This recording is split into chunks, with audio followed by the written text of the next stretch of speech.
Naitwa Abdalla Mwita Ndege, mwenyekiti wa Litongo kijiji cha Nyiboko. Yaani Litongo ni serikali ya jamii husika maeneo iliyopo. Mimi ninalolielewa kuhusu chanzo cha mgogoro ni pesa. Pesa ni chanzo cha maovu yote.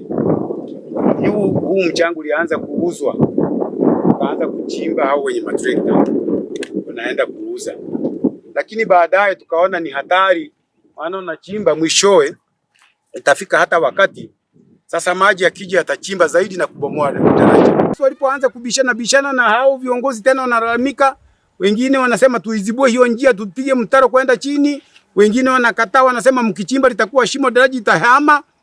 Sasa wale wananchi wanajaribu kulazimisha kwamba hatutaki hayo maneno. Hawa viongozi wanalazimisha. Walipolazimisha baadhi ya hao wajumbe wakaona kwamba sijui waliamua nini. Sijui waliona kwamba sivuruge mkutano, wakanyanyuka wakaenda nyumbani.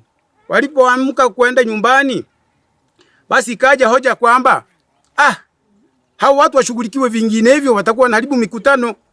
Sasa waliposema washughulikiwe, mwenyekiti wa kijiji alikuwepo akamwambia hivyo mwenyekiti wa kitongoji kwamba hao watu washughulikiwe. Wale walioondoka kwenye kikao ghafla, maana baada ya kuona hoja zao hazikubaliki kwenye uongozi, ni kwamba ni majungu, basi wakaona kama hutaki ya kwetu basi tukupishe, wakaondoka. Walipoondoka waliondoka wakaorodhesha majina. Ameondoka Chacha Ndege, ameondoka Sima Ndege, ameondoka Mwalimu Wareba Marigo, ameondoka Mirumbe Marigo, ameondoka Kihengu Mahiti. Sasa hao watu wakamatiwe, sasa washughulikiwe. Waliposema washughulikiwe, mwenyekiti wa kitongoji akasema mimi nimeshaita askari. Mkuu wa kituo Bolenga akaja Rafa, alipofika wakamueleza, akasema mbona hilo tatizo ni dogo, si mlimalize wenyewe kama wanajamii hilo, mpaka muite polisi, tunawafungulia kesi gani sasa kwamba wamekataa kikao wameondoka. Sasa waliposema hivyo akasema haya twende tukawashughulikie. Washughulikie hamna, wakamatia ngapi? 10,000. Wengine wakasema 20, mwisho wakasema 50. Wakaondoka kwenda kukamata hiyo 50. Nyuma huko tukasikia mapambano kwamba wameenda huko. Kwa hiyo familia wanayoituhumu, basi na yeye familia sijui imechukua silaha, wamepambana. Baadaye wamekaa wamesema wamewasusa kwamba kwa sababu wanawashambulia basi hawataki kushirikiana nao. Pale kwenye mkutano hawakuwa na makosa kwa sababu hawakutukana, hawakushambulia, ila wao walihoji tu kitaratibu. Sasa walipoona mambo yao hayakubaliwi na yanakataliwa, wakaamua kujikata, wakaambiwa washughulikiwe. Kushughulikiwa na wao wakagoma, kwani tumekosa nini? Sasa walipogoma ndio wakaambiwa kwamba tangu sasa tumewasusa. Mimi nimejaribu kuwatembelea mmoja mmoja. Wale waliosusiwa sijaongea nao, lakini nilimwendea mwenyekiti wa kitongoji, na hili limekaaje? Akasema ni hivyo, wale watu akionekana kwako au wewe ukionekana kwao ni 1,000,000.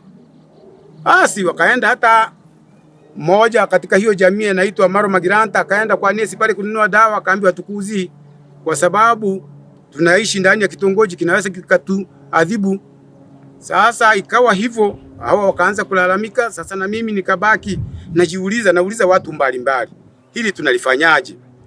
Wakasema basi ikiwezekana labda hiyo jamii yenyewe ndio itatafuta uvumbuzi, aidha irudi kwenye kitongoji bembelezi sikie wanasemaje, kama ni faini wanataka watoe, au kama ni vyombo vya habari na wenyewe wanaweza, serikali sheria ipo inaweza kawasaidia. Hiki ninachokiona, matatizo yapo mengi, sio hilo tu.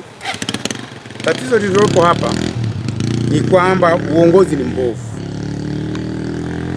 Sasa uongozi unapokuwa mbovu, lazima chombo chenyewe kiende mrama, lazima kiumbe. Kama dereva ni mbovu, gari haifiki. Ina maana wizi humo unaendelea, watu hawashughulikiwi. Ubakaji humo unaendelea, watu hawashughulikiwi. Mambo kama haya ya michanga, wewe unaona lilivyochimbwa hilo shimo. Lakini tangu na chimbo, ina maana viongozi hawapiti hapa, hawalioni. Walishachukua hatua gani? Naitwa Kisumo, mke wa Muturi Omukiri. Tutanipa hela ng'ombe zichunge kwenye eneo langu. Baadaye vurugo ya hii mchanga, wana kitongoji ikasema hizo ng'ombe zikichunga humo unatoa 1,000,000. Umesikia? Asa mimi nikamwambia, wewe babu, wamekataa, mtafanyaje?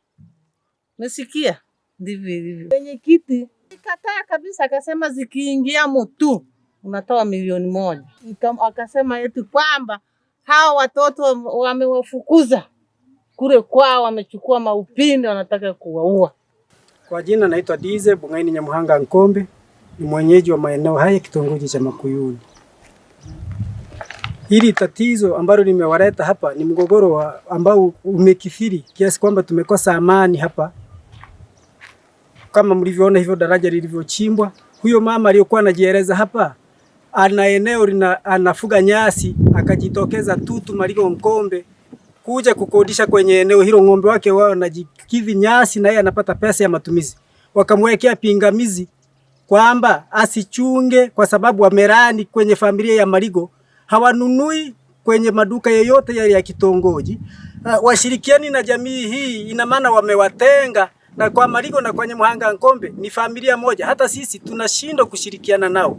Sasa tunafikiri hivi, katika Afrika haya mambo yapo kwamba watenge watu, washindwe kushirikiana, washindwe hata sehemu ya kuchota maji, washindwe hata maduka ya kununua vitu.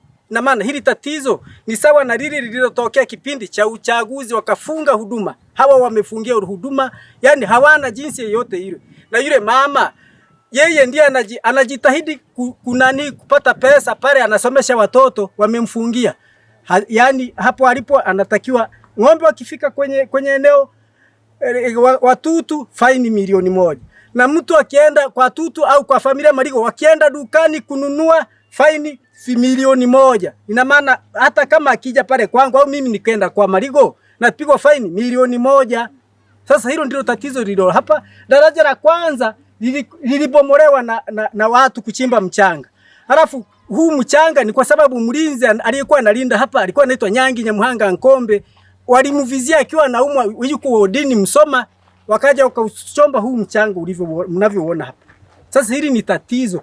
Mimi mwenyewe kama kiherehere wa kitongoji, yani ile tukio lilivyotokea tu, nilijaribu kumpigia mkuu wa wilaya simu, hakupokea simu.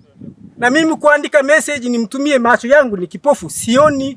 Nikampigia mtendaji wa kijiji, nikamwambia kuna tatizo hapa.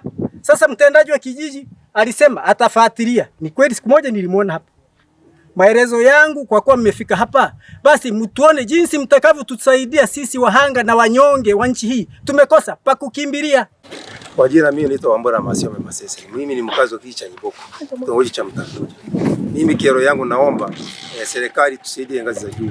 Viongozi wa vijiji kuanzia kijiji cha Nyiboko hadi kitongoji imekuwa ni kero kwetu sisi. Ukizungumza mambo yao kwamba kama kuna uhalifu, na maana wanatuchukia sisi, kututenga na mambo mengine.